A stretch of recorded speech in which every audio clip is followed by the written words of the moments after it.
Good morning, and thanks for joining us. My name is Jeff Jones. I'm the Senior Vice President for Corporate Development and Strategy at Ascend Learning. I've spent the better part of 20 plus years in higher education. It's been the better part of my career. Prior to that, I was in financial services, and the collegiality, so to speak, has been terrific, and this conference has just been great. It's great to actually be face-to-face again here.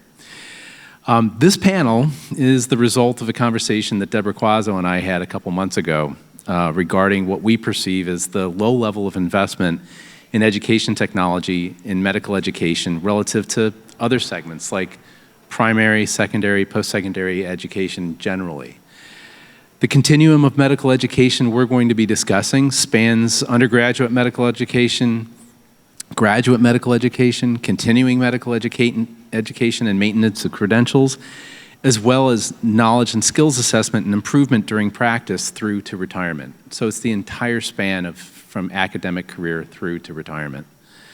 Our focus today will be about how we can achieve some key objectives of medical education through that entire spectrum, including a humanistic approach to patient safety, an early experience of patient contact and longitudinal integration of clinical practice, a push beyond hospitals towards society, and student-driven learning with advanced technology starting in academic and throughout a clinician's career. Our theme for this session is what is the role of technology in developing and maintaining competent and caring practitioners producing exceptional outcomes for patients.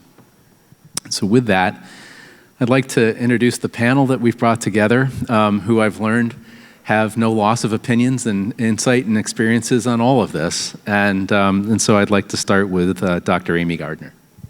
Hi there, Aimee Gardner. I am an industrial organizational psychologist by training. We study people at work, everywhere from recruitment, selection, onboarding, training, development, and really just identifying the most effective, efficient ways to keep people happy, committed, and productive in their jobs and their roles and their training programs. I'm an associate dean at Baylor College of Medicine in Houston, Texas. I have a lot of administrative oversight and ability to see all sides of the coin as it pertains to integrating technology innovations into our curriculum, whether that's for medical students, for postgraduate medical education, so residency fellowships, physician assistant programs, et cetera, as well as with those clinicians in practice who have a heavy foot in education. So clinicians, as you know, often don't receive a lot of formal training in education, but we still task them with, here are some people that are going to follow you around. I hope you teach them a lot of things. So developing a lot of professional development as it pertains to education for those folks. I also wear another hat for a company called SurgWise. I'm co-founder of a company that provides assessments to medical educators for helping them select in their trainees and helping those hospitals and health sciences universities really identify the most effective, efficient, and equitable process for our future healthcare workforce. And I'm delighted to be here, and I appreciate the opportunity. Great, thank you, Aimee. Justin, who's the founder and CEO of Osso VR. Hey, everybody. My name is Justin Barad. I actually started out in life as a video game developer. I've been programming since middle school. I have a game credit with Activision, which I'm very proud of. I actually started getting interested in healthcare because I had a family member who got very ill. And I just started wondering, maybe there's a way to use software and technology, not necessarily for entertainment, but to help people. So I ended up pivoting from computer science to biomedical engineering, which I studied at UC Berkeley, go Bears. And I had this idea in my head that I wanted to create healthcare technology, but I actually didn't know how to get started. So I sought advice from a mentor, and he told me some advice that sticks with me to this day. He said, if you want to invent something, you really need to understand the problem you're trying to solve first. And he thought one of the best ways to understand medical problems was to be a doctor. So I took his advice way too literally, and I went to medical school at UCLA, and then I stayed there to do my orthopedic surgery training. Subsequently did a fellowship in pediatric orthopedics at Harvard and Boston Children's Hospital, and then was fortunate to do Stanford's Biodesign Medical Innovation Fellowship. And it was really during my training that I experienced the problem firsthand, which is how we train and assess our healthcare professionals with procedures and surgery. And I was able to get involved in virtual reality very early because of my gaming background, which I saw as an incredible solution to this problem, and founded Osso VR, which is a surgical training and assessment platform in October 2016. So currently serve as co-founder and CEO of Osso VR during the week, and on weekends I do pediatric orthopedic trauma at Orthopedic Institute for Children in Los Angeles. Great. Thank you, Justin.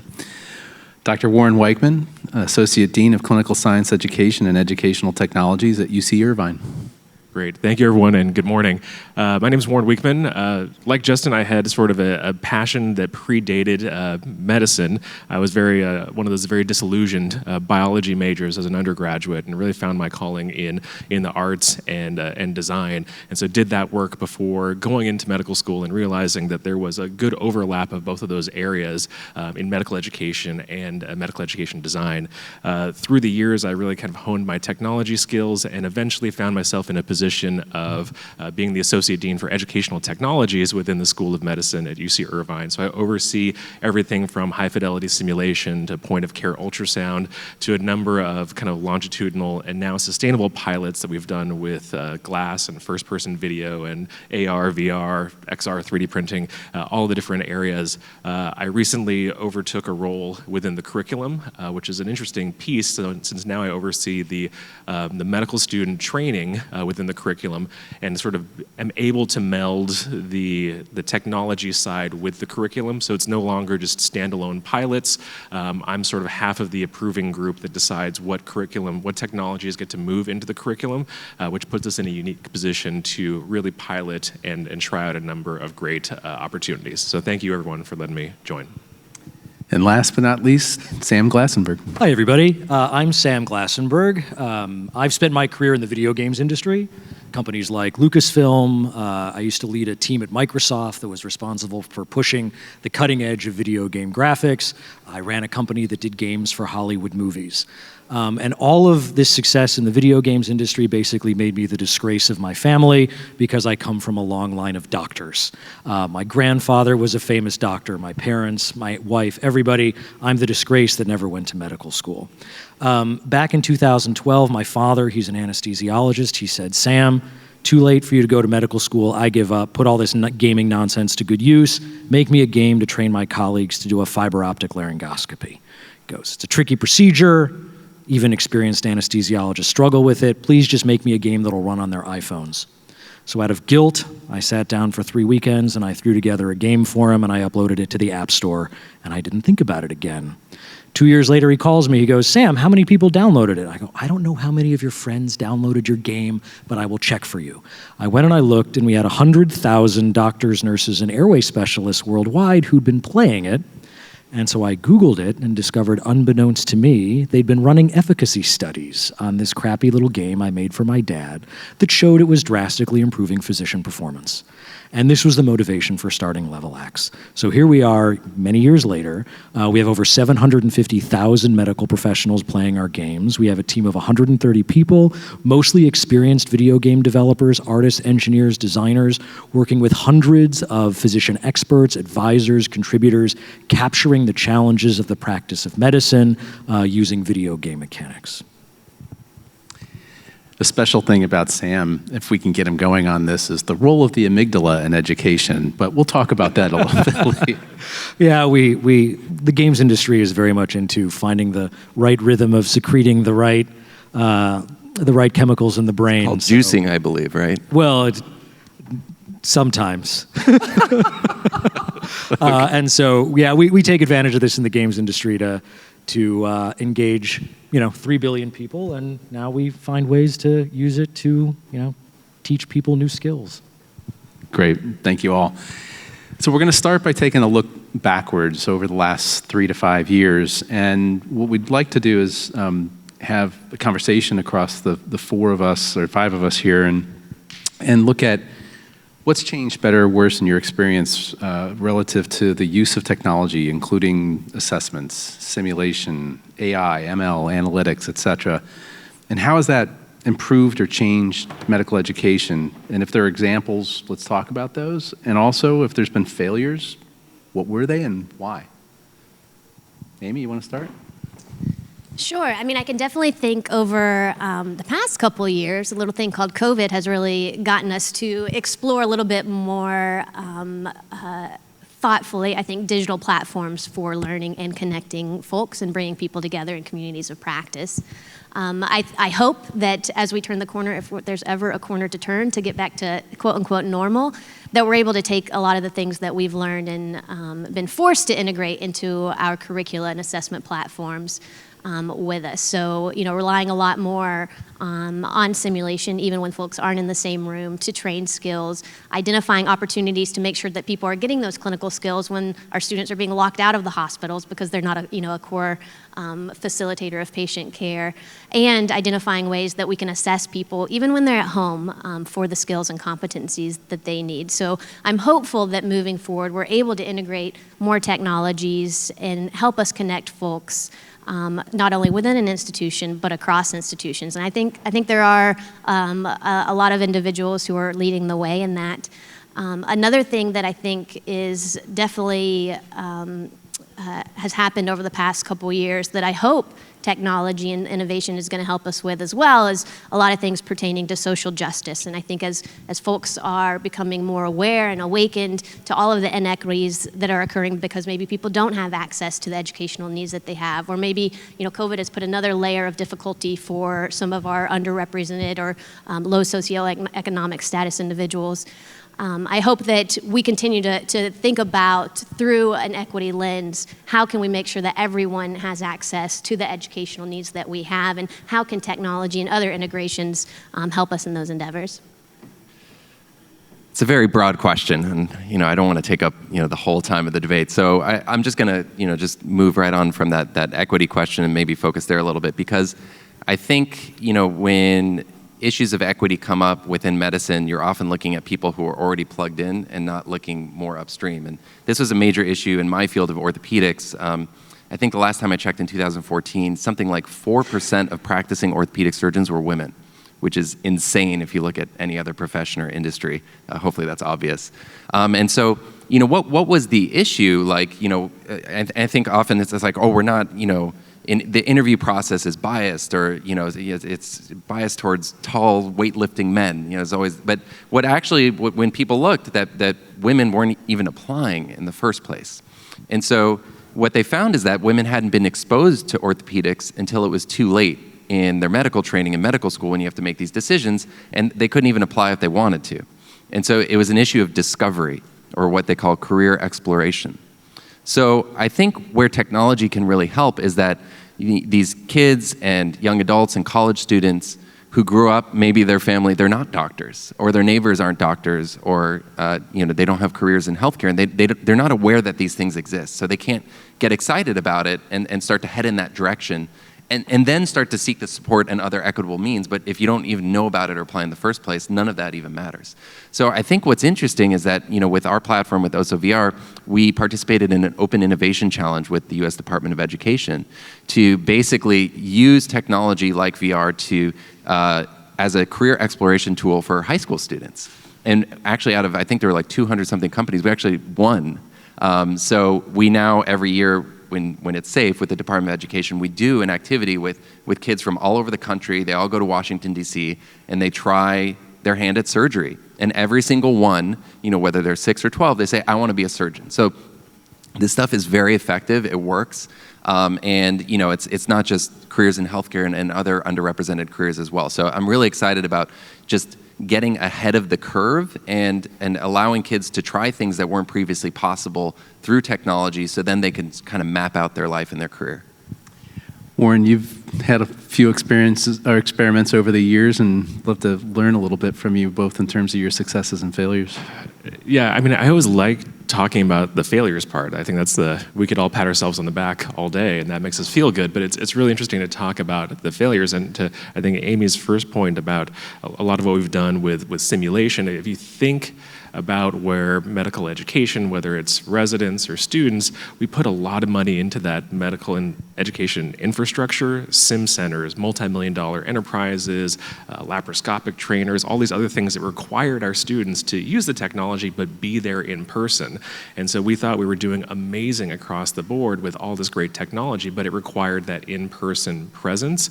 And then the pandemic hit, and pretty much our centers went unused for months. And then we were trying to figure out how to use all these great things we based all of our training around.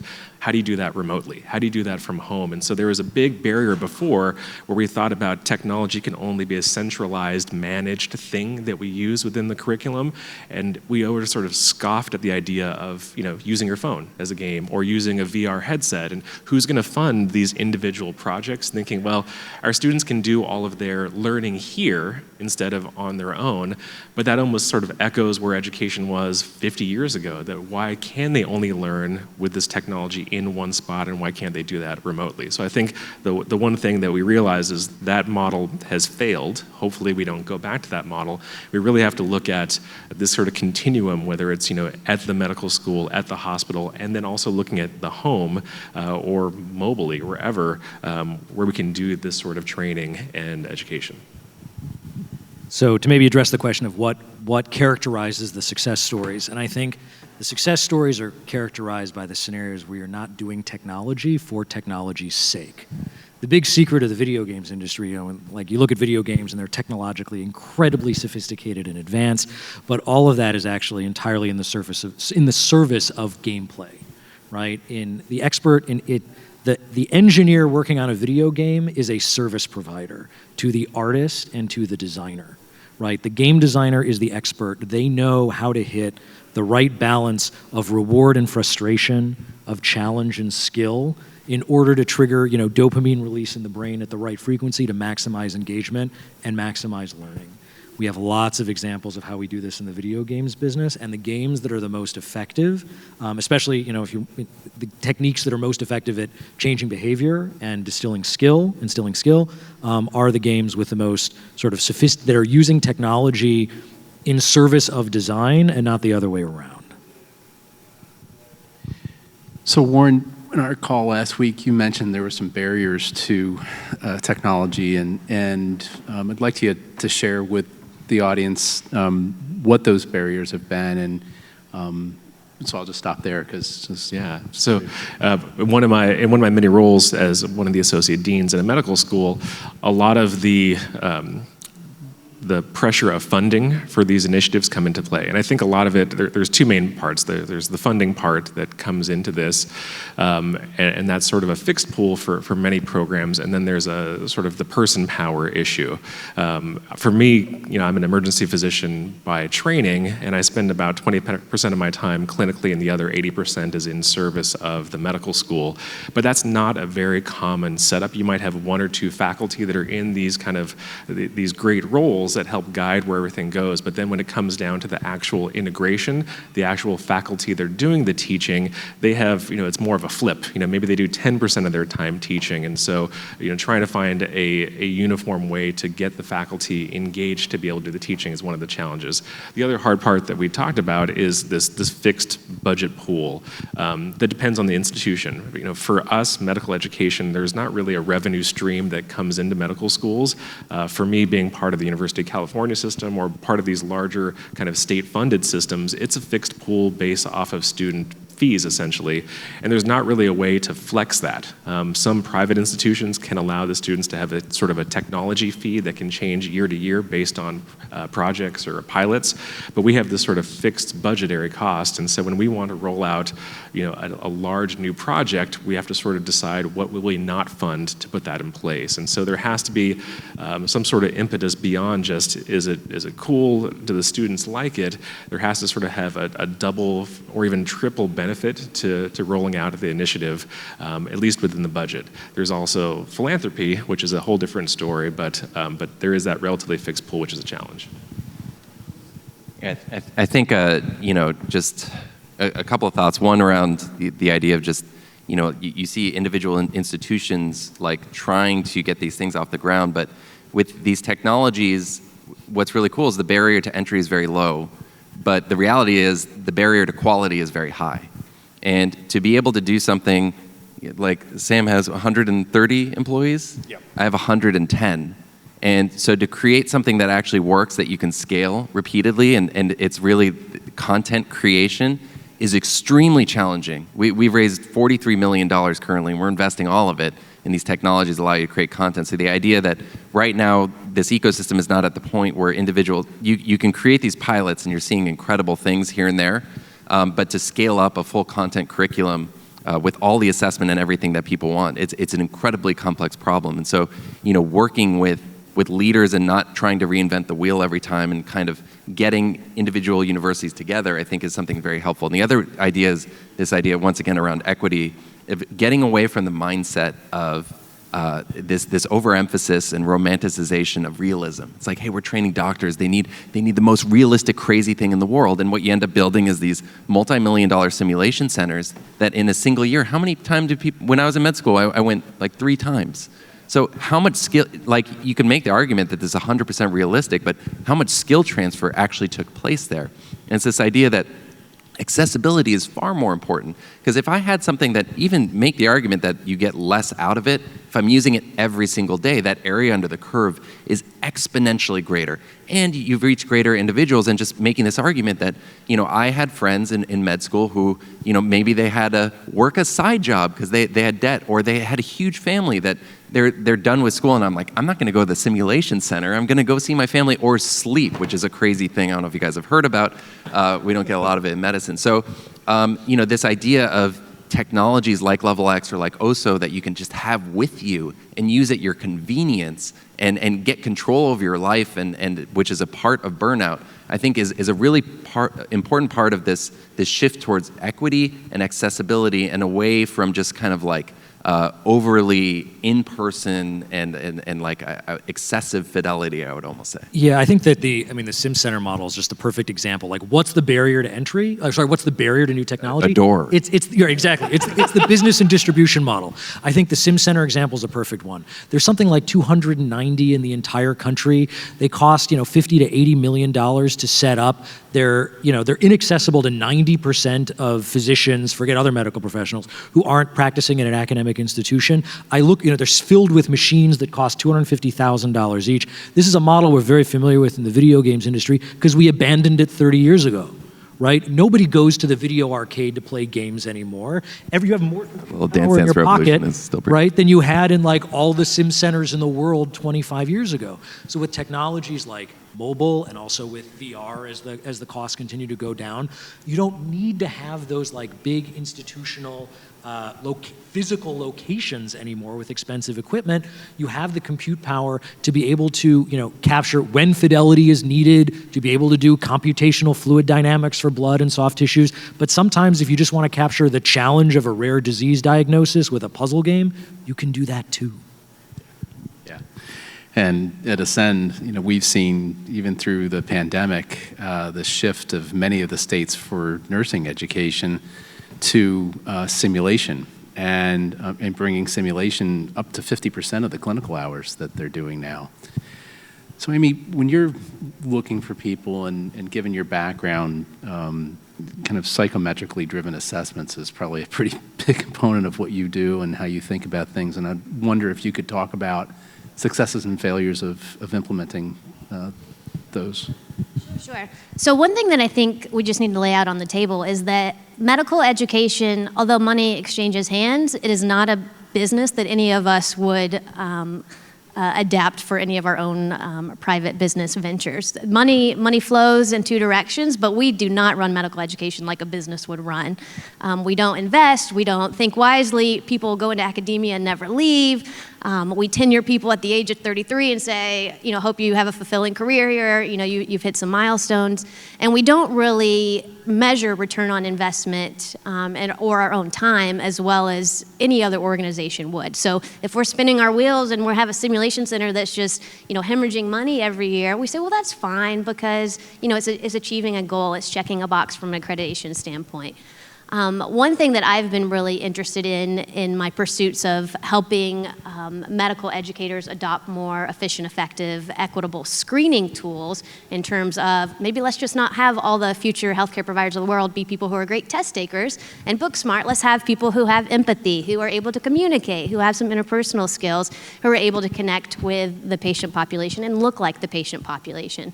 I've been very interested to learn that, a lot of the things that we talked about when I was in graduate school, we talked about what businesses care about and their bottom line and making sure that they're measuring how efficient their selection system is, how fair it is, because no one wants to get sued.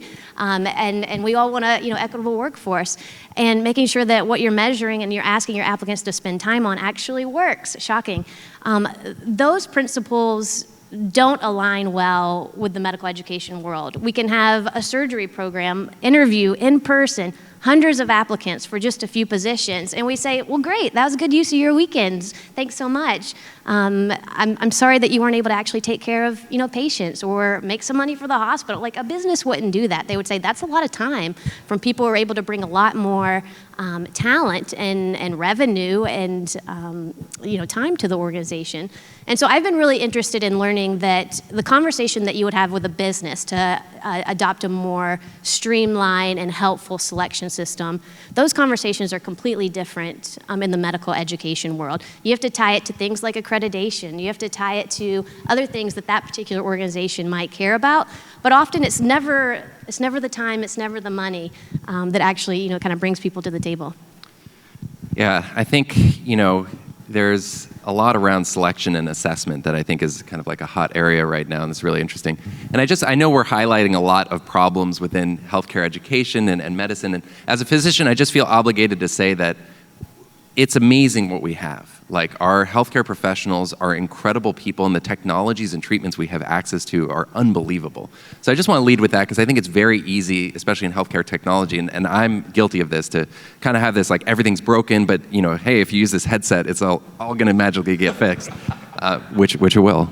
So that being said, there are a couple of thoughts. I've been thinking about this a lot lately. From the equitable angle, there's been really a shift away from test takers, and my only God-given talent is multiple choice exams. And so I'm really glad I got in when I did, but now everything is pass-fail. So this is very challenging when you are interviewing medical students, residents, because you can't tell the difference between anybody. They look exactly the same. So now how are you supposed to choose? So how do we start to assess people in ways that matter? I think there's a lot of interest in soft skills and things like that, and some interesting experimentation. Like I trained with actors, and they had me interviewing people trying to make me less of a horrible person. I'm not sure it worked. But it's like, can we assess these soft skills? And then also, can we assess like technical competence? Like if you're going to be flying a plane, in the Air Force or commercial airline, there's quite a bit of assessment that goes on to make sure you can do it before like you actually have people on board. But we actually have very little of this in healthcare. So the only time I've really been formally assessed, I was asked to play the board game Operation and remove some plastic pieces without buzzing, which I did. So if any of your kids need surgery, by the way, I'm good at Operation. So, I think that could be a really interesting area of assessment that matters, that can differentiate. The final thing I'll say is that this idea of like, we want to train better doctors, better humans, more empathetic, so that your doctor's not so cold and burnt out. And part of it is selection and how we teach people, but part of it is the process of the training itself burns people out. And you could have the best person in the world and they're amazing and you did all the assessment and training, but then you put them through the meat grinder and you get ground beef out the other side, or beyond beef, whatever your preference is. And it's pretty consistent across the board, whatever specialty and wherever you train, at least in the US, that you're going to end up kind of not the same person as you started.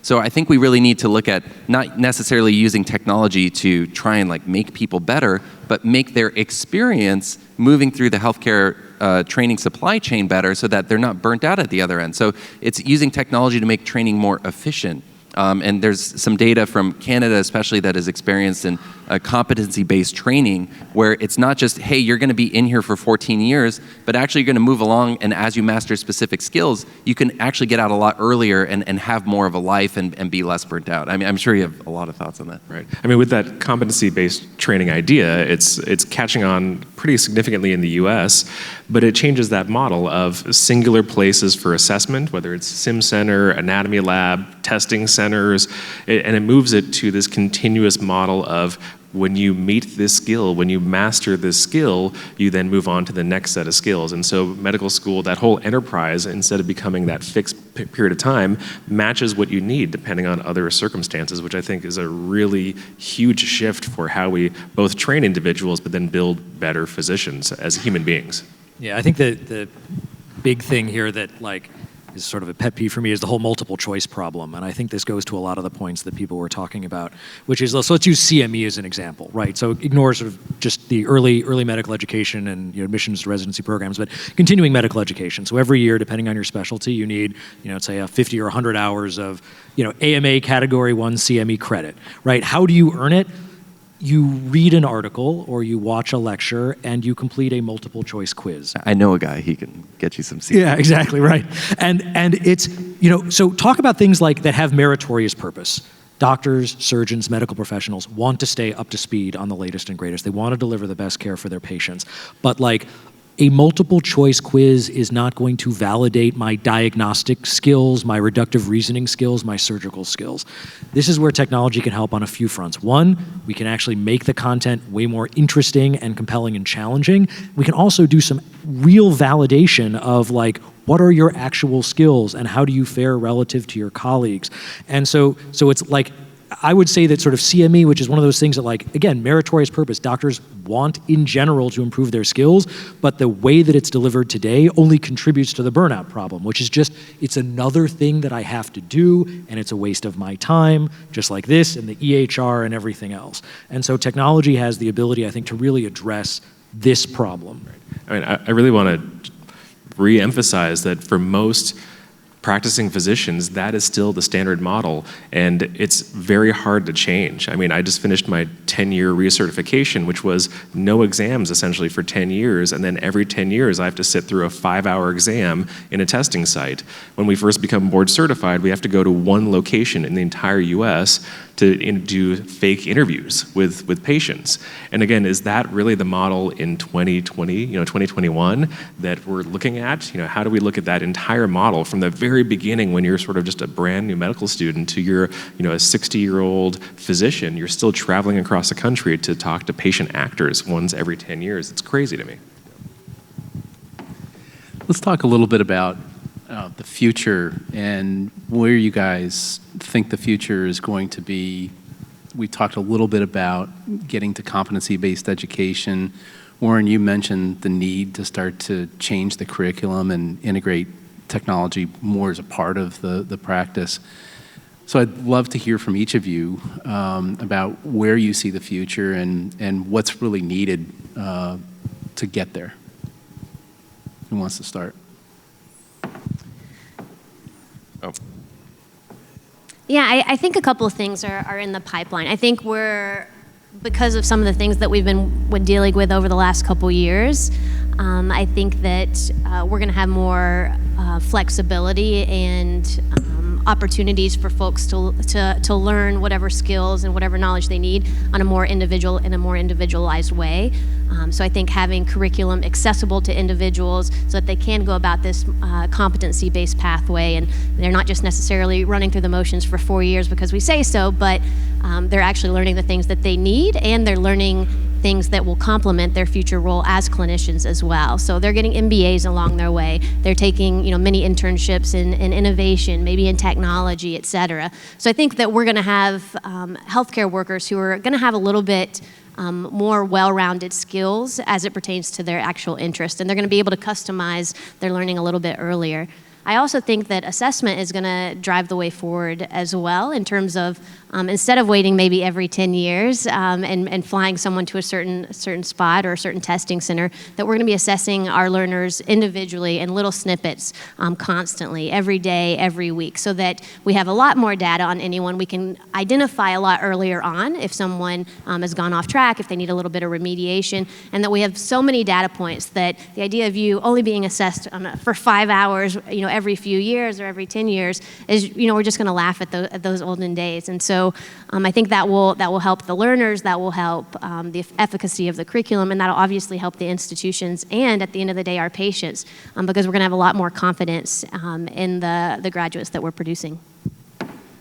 Yeah, I think there are two major areas that I'm kind of thinking about. I think one is that the idea that you finish your 14 years from college, med school, formal training, and then all of a sudden you're on your own. You've like basically zero oversight, no coaching, no feedback, no assessment whatsoever. And a lot like modern education, this idea of like our world is so dynamic and technology has accelerated things so much that you're just going to learn everything you need to know up front and then you're good for life. It's just, that's not how it works anymore. The best practices are always changing. Yeah, right? So shift towards on-demand just training models where you can learn whatever skill you need, like even a few minutes before, and assess yourself to be safe, and then do whatever it is you need to do. I mean, one day I had to operate on a gorilla, and I had like 30 minutes heads up, and great story, ask me about it.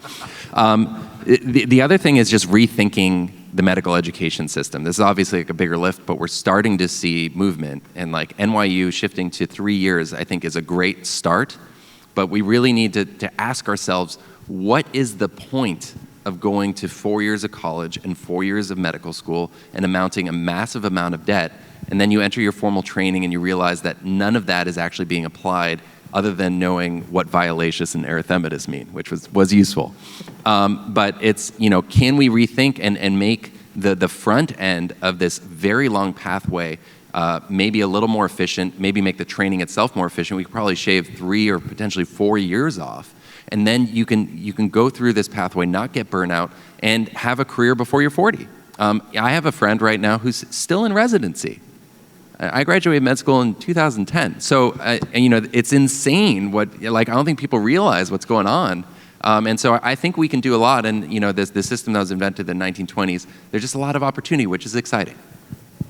I think just to kind of play off of both of these points, for us, when we think about how to make these innovations happen, how to really put this into the curricula of schools, it's really about these partnerships, right? Oftentimes we, as someone in a medical school position, will be approached by industry, by amazing startups with great products that just miss the mark of what we really, really need.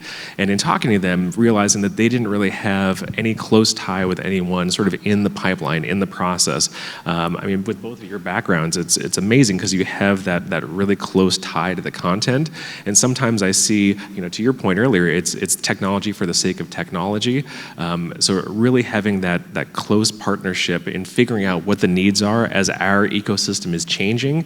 It would be a shame to focus on a technology that's going to apply to where medicine currently is when we're all trying to shift to a new direction. So really, finding those partners, finding these really big pain points that we have that maybe aren't glamorous, but are really simplistic, and how to look at competency-based training and how to look at just wellness for physicians. I think that's the key for me. Yeah, I think I'm excited to see technology be used to really accelerate the adoption curve of new techniques, guidelines, skills in medicine. I think what we see is that just because you come out with a new technique or a new device or a new treatment, it can be a decade or more for that to become the standard of care. And it's not because doctors are Luddites, and it's not because they're backward, just because the modalities for training and teaching really primarily involve practice on live human beings, or they're just didactic and bad. I think an example just from the last year or so, when COVID hit, one of the big challenges was the actual, you had to put patients on a ventilator, and the airway guidelines published by the ASA, the American Society of Anesthesiologists, if you followed them, would actually damage a patient if they had a friable COVID airway, or would aerosolize the virus if you actually used the recommended ways to oxygenate them. So at Level X, we happen to have a strategy game to teach you those guidelines, and we were like, oh, what do we do? Because we were getting demand from frontline medical professionals to help us. What are we supposed to do now? And so we found we actually found there were new guidelines available, but in Italian. because the Italian medical society, the anesthesia societies were the first ones to deal with it. So we quickly translated them, and we were able to quickly update our game, right? And within a week, we were able to send it out to tens of thousands of medical professionals who could practice on the new guidelines. And we just kept updating them as ASA and CDC updated new COVID guidelines. And the opportunity with being able to do this with a game is, instead of just how are the guidelines published, it's a complex flow chart. It's just like multi-page flow chart. So you're sleep deprived, you're stressed out, you're exhausted, you don't have new PPE, you don't have PPE, and you're trying to memorize this sheet. And instead, like what games let you do is you grab your phone, you go through 100 patient cases, and you try, you go through the guidelines, you try different options, you make different choices, you understand the trade-offs, and you can actually train your brain to develop a mental model for this complex system without having to just try rote memorization when you have lack of sleep. So I think this is just like one example from the past year, but I think what we're going to see more and more over the coming 5 years is just we're going to be able to utilize technology as a means to accelerate the adoption curve so the innovations in medicine are more broadly adopted and enjoyed. So with that, we're at the end of the time for the panel. I want to thank you all for joining us, but I also really want to thank Sam, Warren, Justin, and Aimee for your time and your background and your experiences and sharing them with us. So thank you very, very much.